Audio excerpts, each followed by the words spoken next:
дар ҷумҳурии Тоҷикистон ҳолати нави гирифторӣ ба COVID-19 ошкор шуд. Бино ба иттилои Вазорати тандурустӣ ва ҳифзи иҷтимоии аҳолии ҷумҳурии Тоҷикистон, танҳо дар рӯзҳои истироҳатии шанбе ва якшанбе дар ҷумҳурӣ 62 ҳолати нави сироятёбӣ ба COVID-19 ба қайд гирифта шудааст. Масъулин сабаби дигарбора хуруҷ кардани ин бемории сироятиро ба фарорасии фасли сармо вобаста мекунанд, зеро бемории коронавирус ба зукоми мавсимӣ монанд буда, аксари беморон бо шикояти илтиҳоби шадиди роҳи нафас ба қайд гирифта мешаванд. Аз Маркази назорати давлатии Сентари эпидемиологии шаҳри Хуҷанд субҳи имрӯз санаи 24 январ ба мо иттилоъ доданд, ки ҳоло дар беморхонаи сироятӣ низ 8 нафар гумонбарони COVID-19 бистарӣ шудаанд. Масъулин сокинонро огоҳ мекунанд, ки ба реҷаи ниқобӣ, фосилаи иҷтимоӣ ва дар ҷойҳои ҷамъиятӣ аз маҳлулҳои антисептикӣ истифода бурда ба қоидаҳои беҳдоштӣ қатъиян риоя кунанд.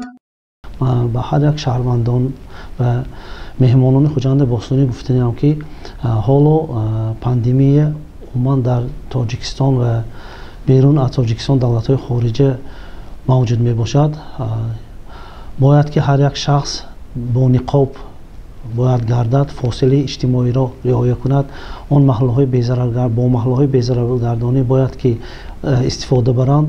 Бо гумонбарии COVID-19 дар беморхонаи сироятии шаҳри Хуҷанд беморон бистарӣ шудаанд. Масъулини Маркази назорати давлатии Сентари эпидемиологии шаҳри Хуҷанд гуфтанд, ки ҳадаф аз эълон намудани ҳолати нави гирифтории сокинон ба COVID-19 ин ба таҳлука андохтани халқ нест, балки огоҳ намудани онҳо аз вазъи ҷойдошта мебошад. Бинобар хуруҷи мавҷи навбатии ин беморӣ, ки омикрон буда ҳоло дар аксар давлатҳои хориҷа пахш шуда истодааст, сокинонро зарур аст, ки ҳатман ваксина гиранд, зеро ваксинатсия ягона роҳи пешгирӣ аз пахшшавии бемории сироятии COVID-19 маҳсуб мешавад.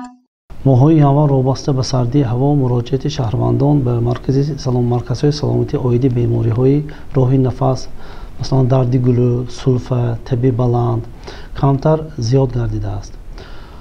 ҳолати ҷойдошта сабабгори тахлуқа шуданаш шарт нест. Новобаста аз ин ҳам беморони шадиди роҳи нафас аз тарафи ташхисгоҳи Маркази назорати давлати санитарии эпидемиологии шаҳр ва вилоят барои дарёфти COVID-19 аз ташхис гузаронида шуда истодаанд.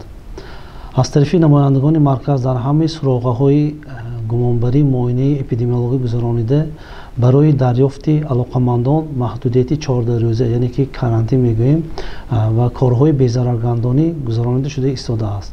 инҷо ташхисгоҳи Маркази назорати давлатии Сентарии эпидемиологии шаҳри Хуҷанд аст. Мутахассисони марказ шахсони гумонбар ба бемории COVID-19-ро дар инҷо ташхиси антиген мегузаронанд. Бино ба иттилои масъулин, ин намуди ташхис аз моҳи июни соли гузашта ба роҳ монда шудааст. Истифодаи он яккарата буда ошкоршавии COVID-19-ро дар шахс ба муддати 10-15 дақиқа муайян мекунад. Давоми 24 рӯзи моҳи январ беш аз 300 нафар сокинони шаҳр ба бемории сироятии коронавирус гумонбар дониста шуда ташхиси антигенро гузаштанд.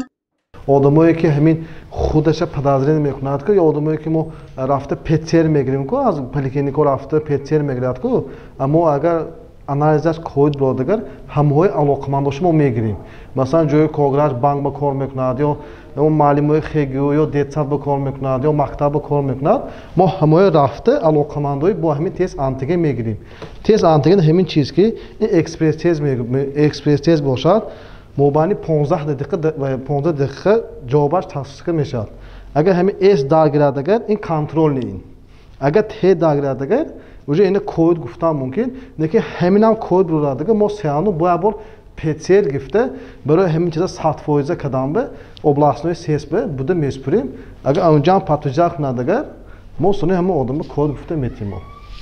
бино ба маълумотҳои расмӣ, дар ҷумҳурии Тоҷикистон аз оғози ба қайдгирии COVID-19 то имрӯз дар умум 17180 нафар сироятёфтагон ба қайд гирифта шуданд, ки аз онҳо 16971 нафар ё худ 98.9% шифо ёфтанд. шумораи фавтидагони ин беморӣ дар кишвар ҳамагӣ 124 нафарро ташкил медиҳад. мутахассисони Маркази назорати давлатии Сентарии эпидемиологӣ иттилоъ медиҳанд, ки ҳоло вазъи суроятёбии сокинон ба COVID-19 идорашаванда буда ташвишовар нест. вале новобаста аз ин ба сокинон тавсия дода мешавад, ки аз ваксинатсия гузаранд, зеро ваксина онҳоро дар ҳолати гирифторшавӣ ба бемории коронавирус аз ҳолати вазнин ва оқибати нохуши он муҳофизат мекунад.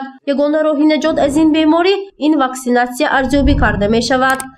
гузориши Фарзона Шамсиева, Насим Раҳимов барои барномаи Иттилоотии Хабар.